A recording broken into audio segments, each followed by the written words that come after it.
a little bit about who Greenwich Village Society for Historic Preservation is. Just a couple of words about what we do. The Society works to protect the architectural heritage and cultural history of Greenwich Village, the East Village, and NoHo. We're a leader in protecting the sense of place and human scale that defines our city's unique communities, like right here in the NoHo Historic District.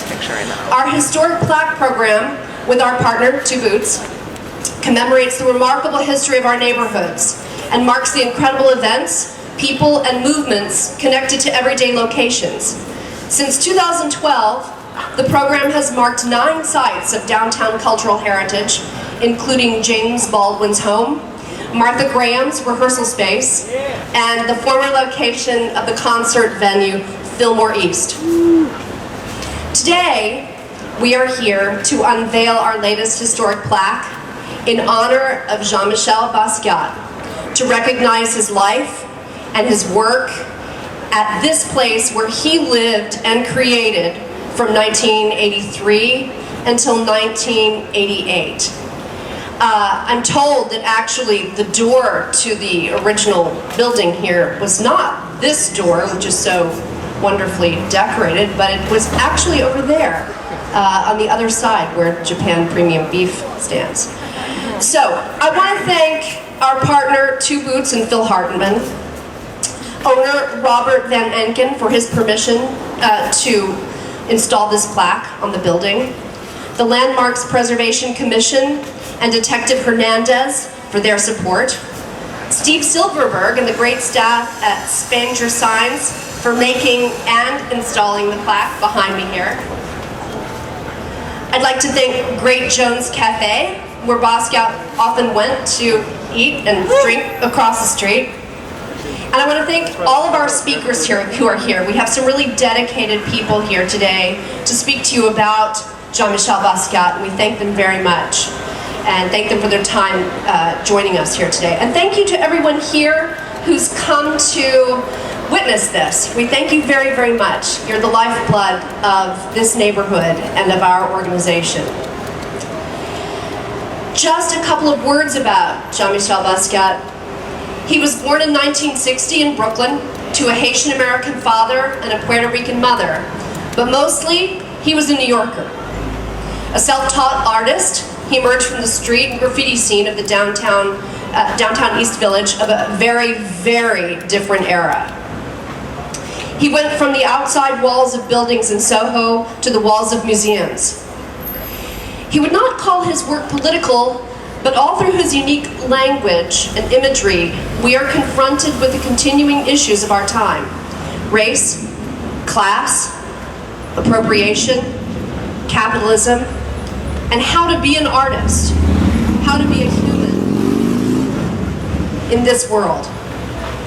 And in our current times, much of his work, like Defacement, the death of Michael Stewart, to mention just one, engages the issues brought to greater prominence through the Black Lives Matter movement. Basquiat is widely quoted as saying, "I don't think about art when I'm working, I think about life." And we are here to honor both his life and his work and continuing relevance.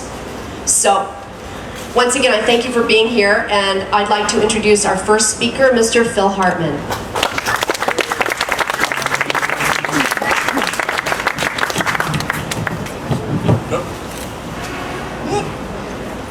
Can you guys maybe squeeze in a little bit? It'd be great. And come on, Angela, squeeze. So, thank you so much for the introduction. And yes, we've been doing this for 4 years, and we love working with GVSHP, amazing partners. They do amazing stuff in this neighborhood day in and day out. We do this twice a year, so keep your eyes open. We have celebrated some great people, and we have been at some amazing locations. But for me, this one is very, very personal because I started that place across the street in 1983. That's the Great Jones Cafe. The gentlemen who were standing outside of it have kept it going and maybe even made it better over the last 30 years. And I'd like to give them a little round of applause. Mark and Bell over there. and you might want to head over there afterwards. Amazing food and drink. We opened in '83, which was around the same time that Jean-Michel was, I think he'd been living here for 2 years at that point. And we would see him occasionally. He would try to pay for his $1 happy hour Rolling Rock with a $100 bill, which was always rough on us. And he would send his friend with his silver cart for food when he was busy working. He didn't want to interrupt himself. And either it was a cobblestone street back then, or it was filled with potholes, and we would watch the cart go boom, boom, boom, boom, boom, with his jambalaya and his gumbo on it sloshing around. He would bring it back over to Jean-Michel here. He offered to give us a painting in exchange for food credit, which my partner turned down. I spoke to him the other day. He still rused that moment. But really, the most amazing thing about being here today, as I was walking over, and I'm still in the neighborhood, is the amazing changes that have taken place. Obviously, all over the Lower East Side, especially here in NoHo. And I think it's kind of beautiful that if you turn around and look at that building right there, the yellow building, that's a vestige of a bygone era. The whole neighborhood looked like that then. And this doorway, which has become like an amazing tribute spot for Jean-Michel, these are vestiges of the old neighborhood. And Jean-Michel was very much a product of this neighborhood, which was honestly in the 80s pretty damn scary. And if you look at his work, you can see the reflection of the environment he was living in, and probably inspired by, I miss it. It's a lot safer now, but it's nice to at least see this doorway and that crumbly building as symbols of the neighborhood we used to know. So I'm going to pass this along now. Thank you again to GVSHP. Try to come across the street and hang out afterwards if you can, and keep your eyes open for the next event, which will be in the fall. Thanks. Thanks, Phil. Our next speaker is Michael Holman. Michael Holman is a lecturer of culture and history. He was the host of the first nationally syndicated hip-hop TV show, Graffiti Rock. He's also an avant-garde musician who was the founding member of the band Grey, with whom Basquiat played, and they met at the Canal Zone party. So now I'd like to introduce to you Michael Holman. Thank you. Thank you to your society. It's very important that we preserve New York's history. You mentioned the Canal Zone party. I remember first meeting Basquiat, which was a seminal moment and a life-changing moment, and every moment with him was life-changing. We'd thrown a party, myself, Fab Five Freddy, and an artist named Stan Pescott, and it was the first time that actually, it was April 29th, 1979, it was the first time that hip-hop artists and downtown artists really started to rub shoulders, and Jean heard about it and had to be there, had to be part of this, and we didn't know who he was, and we gave him a piece of photo paper, and he did one of his same-old pieces, which were the following are omnipresent: A. Lee Harvey Oswald, B. Coca-Cola, C. Disney, etc., etc. And right away we knew, oh my God, that's Samo. That's this guy who's this underground graffiti artist, poet. And so part of that evening was interviewing people, and so I went around, and because I didn't have art up, now I'm realizing I was just jealous at the time, because I didn't have art up, I was kind of like playing this weird game, like asking people a question, putting the mic in their face and taking the mic away and asking another question before they could answer, and just, I don't know why I was doing that. And I did this to Jean, and after a while he realized I wasn't going to let him answer, and this expression came over his face in which he changed from just a normal person to a mirror. And he drained himself, his face, of all emotion and all judgment and all everything, and just looked at me, and he gave me this look, and a lot of other friends of Basquiat said, yeah, he gave me that look too. And the impact, or the phenomenon that happened to you when he would give you that look, was you were looking at yourself.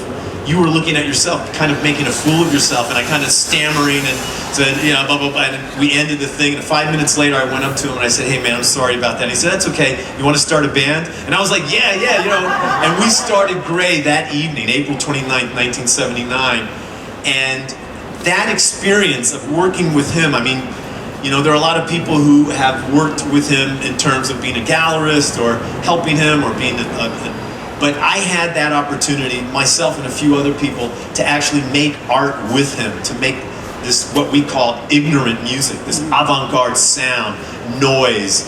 Part of the criteria of being in the band was that you could not know how to play music. Like if you were a real trained musician, like we didn't want to know about you, because we were all about, because of Jean, we were all about finding the beauty in nothingness. He taught us, what he turned us on to, what he opened us up to, was this idea of alchemy. And that's what he was, more than anything. Jean-Michel Basquiat was an alchemist. He could walk across a pile of garbage and a broken window or a door, a discarded door, and maybe go to Pearl Paint and buy, or maybe steal, $25 worth of paint and make this piece of garbage into $1 million, or even now today, hundreds of millions of dollars worth of art. And that's what he did. What you have to understand is he would look at the ignored, the unknown, the discarded, and find the beauty in it, okay? He would find the beauty in it, and he would transform it like an alchemist spinning straw into gold. That's one of his greatest talents, one of his greatest powers. He was also a realized being, and I don't say those words lightly. He was the kind of person who could see into the future. He was the kind of person who could, and of course as an alchemist you have to be some sort of superhero, some sort of super being. Anyone who knew him would tell you the same thing. That was the impression you got around him. He walked really fast, he thought really fast, he dressed beyond what anyone else was doing. When now people are walking around not wearing socks with shoes, you know, he did that back in, you know, the early 80s. He was creating trends before anyone else was doing it. That was his nature, was to be an alchemist. But beyond being an alchemist and an inspiration, his work lends itself to the changes that are going on today, okay? You mentioned Black Lives Matter. He predated that in a way by making paintings like, with titles like The Irony of a Negro Policeman. You know, he got that. I mean, he suffered it. He did. Michael Stewart, we all did. This is nothing new. And Jean railed against that and fought against this kind of racism and wanted to give voice to not only black artists behind the canvas and behind the brush, but creating a space for black figures on the canvas and making that important. And to this day, there are people, distractors, who would ask us not to respect Jean and not to have plaques to recognize him. Yes, his work has made millions and millions, maybe billions at this stage, dollars. And yes, we're not impressed as, you know, t-shirts are being sold at Uniqlo. You know, of course they would be. But what is really special, what's really special is this grassroots recognition of an artist. Where, by the way, if this were Paris, right, they wouldn't have been able to put a restaurant in his space, right? This would have been preserved for all time. There would have been his studio would have been replicated and reproduced so for tourists to come and see. But you know, this is America. You know, the holy dollar is number one, and Jean played on those ideas. But the point I just want to make is that I'm hoping that recognizing Jean in this very humble but very important way that doesn't connect to money, that doesn't connect to commerce, that connects to something more beautiful and something more grassroots, will lead a movement that will eventually maybe even buy out this restaurant and restore this building to what it was, and make this city like Paris, where we recognize and we honor our artists, the people that change the world. It's the artists that change the world, not the captains of industry. It's the artists that make us see things differently and in new ways. And Jean-Michel Basquiat, and I know how much this would have meant to him to see so many young black teenagers and kids of color and kids of all colors lionizing him and making him into a hero and wearing his t-shirts and talking about him and being inspired by him and hearing Swiss Beats and Jay-Z rap about him and him being the gold standard. He was an alchemist. He was an alchemist. And what he was basically saying was, you can be an alchemist too. Thank you.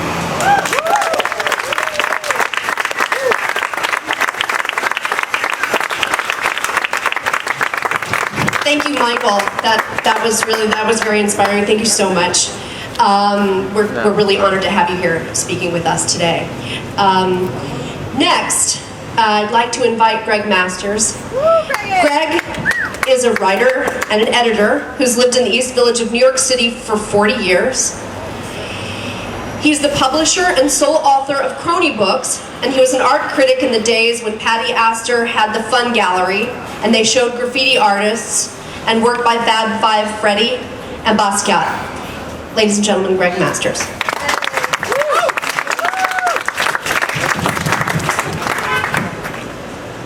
Thank you. Thank you, Phil Hartman of Two Boots, my good friend, and the Greenwich Village Society for Historic Preservation. I'm really thrilled to be here, participate in this. Jean-Michel Basquiat.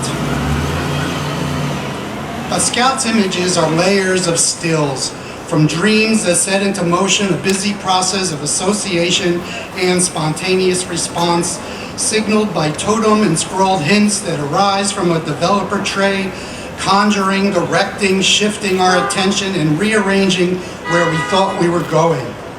It's like reading a newspaper that reports impressions, not facts, and has the power to display not images snapped in the street, but scenes played out in a mist deep within our personal corridor. His landscape is Einsteinian. The geography gains as we see it, not just in the moment, but in a process of moments. And it's not even a landscape, it's a surface with the depth of narrative necessities. It's like Halloween night. It's like Moses on acid. It's a cartoon on 12 TVs. It's a marriage of geometry and imagery, an archive of references indexed by hobos. Justice has a clown face and wears a bowler hat.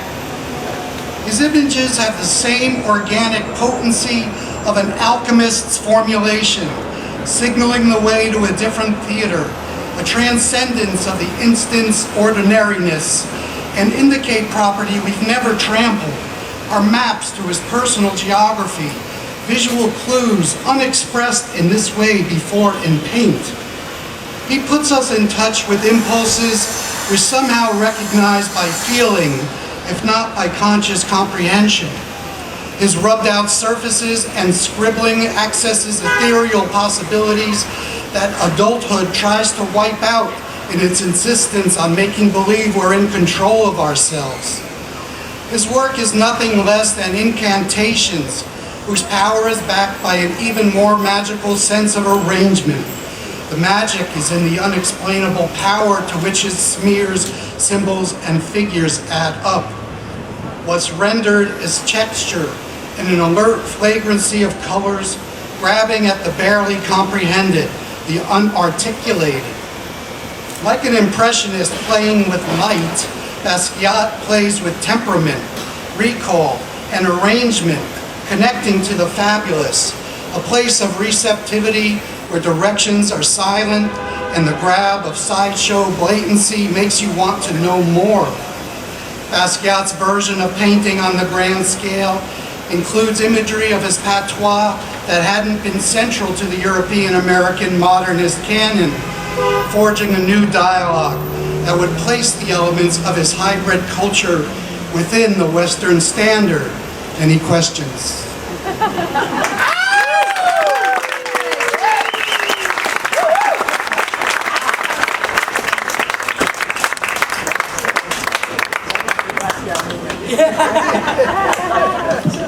Thank you, Greg. Thank you so much. Next, I would like to introduce Ayana Legros. Ayana is the co-founder of the Basquiat Still Fly at 55 project, dedicated to exploring his life and his legacy, and the events that laid the foundation for his work and his impact on African diasporic communities across the globe. Ayana?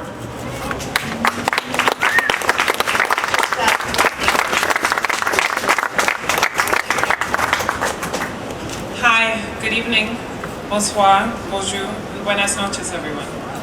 My name is Ayana Legros, and I'm one of the co-founders of the Basquiat Still Fly at 55 project. It is an honor and pleasure to be here with you all today, and I would like to thank the Greenwich Village Society for Historic Preservation for their critical work in maintaining the legacy of the village, and an artist who is very dear to my heart and to many people today. For the past year, I have organized a variety of events on Jean-Michel Basquiat, including events at the MoMA, Schaumburg, WBAI, and at NYU. I naively assumed upon graduating from NYU that I would potentially put this project to a halt, and it would no longer have the momentum that it did during my academic time at NYU. But standing here today, I have now realized how stupid and naive I was. Jean-Michel Basquiat is arguably one of the most influential artists of the 20th century. And despite his brief life and untimely death, his love for jazz and bebop has inspired hip-hop artists, as Michael said, such as Swiss Beats and Jay-Z. His signature crown and same-old tag have gone onto t-shirts, and quite frankly, it's hard to go around New York City without seeing somebody rocking one. A plaque was placed in his honor in France, and a show started in Kingston, Jamaica, the first contemporary modern art museum in the Caribbean, this past year. And yet, despite all of this man's accomplishments, while I was researching Basquiat, one of the most consistent words that I spotted in magazine clippings and newspapers, and even academic writings on him, was the D word: drugs. We are here today not in the name of drugs or tragedy or overdose, but in the name of celebration and joy and love.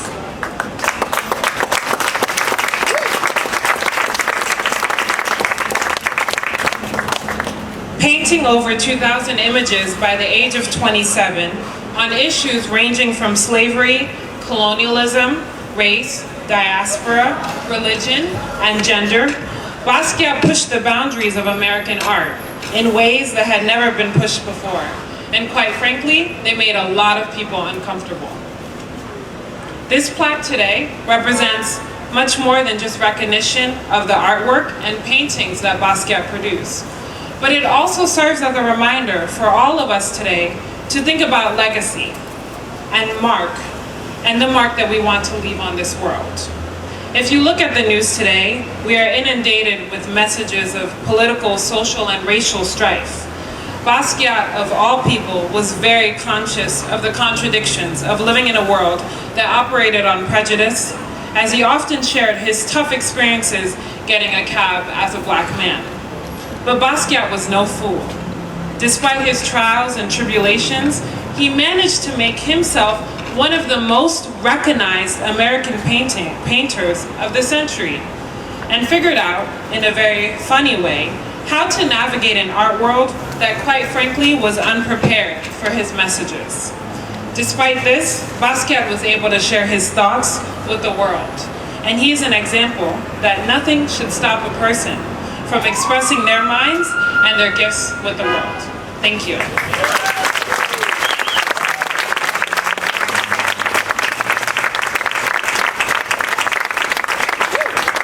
Thank you so much, Ayana. We appreciate your words very, very much. Next, I'd like to introduce to you Chevée Bishop. Chevée is a poet, a singer, a healer, a masseuse, and a lover of art and of all things beautiful. She will read for us today her poem, Gifts, Body, and Time. Hello. slight correction, but it's one that's important to me. I'm a massage therapist, not a masseuse.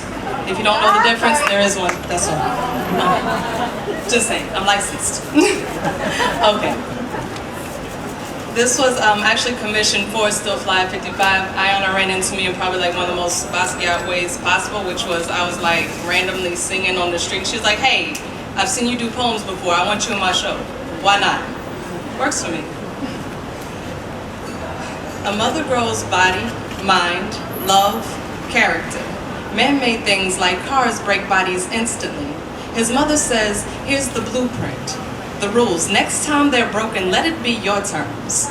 Boy never allows name to be broken. Jean-Michel Basquiat. Say this right. Same-o. Say this right. Anatomy of the earth. Man knows he won't be here long. Races time for his life, leaving us in a cloud of art. He classifies it Creole. All of history needing to survive at once. The need to know your history to survive. Father Island, Haiti. Mother Island, Puerto Rico, he knows what happens, how they'll praise him as long as he produces, while they can mine his resources. This is the first time they could fit 2 islands on a plane wrapped in a city. So convenient. They say, look how happy he is, how he dances, sings, must be his paradise. They always think a once broken singing black body dancing is in paradise. No. It is in praise. Mourning is praise too. We've been praising since time was nameless. Why stop now? Don't you know these motions are contagious? Call it hip hop. Call it born over and over. Call it resurrection, new life. Do you remember the blueprint? Praise, if yes.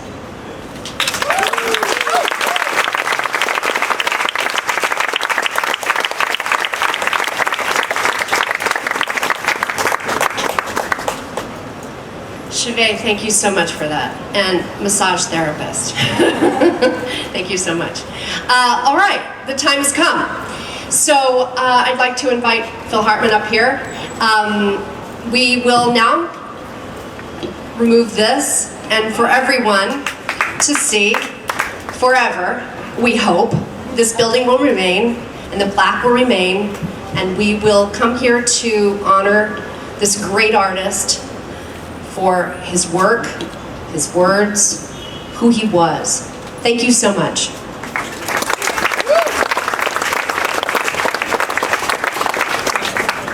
A quick reminder, there will be pizza right over there when we're done, so come over and help yourself.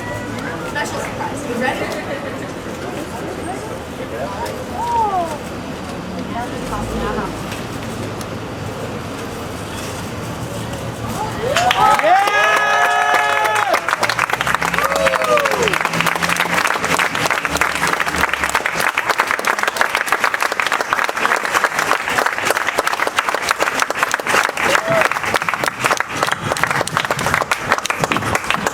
I'm just going to read the words that are on the plaque for you all to hear.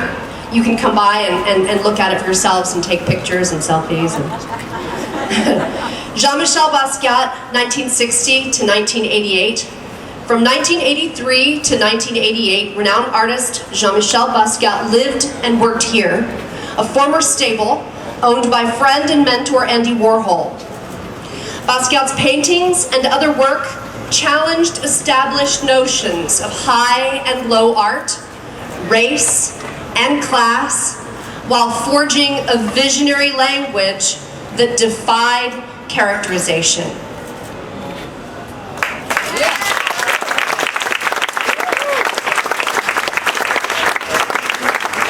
Ladies and gentlemen, thank you so much. Please enjoy pizza provided by Two Boots, right over there. Thank you again.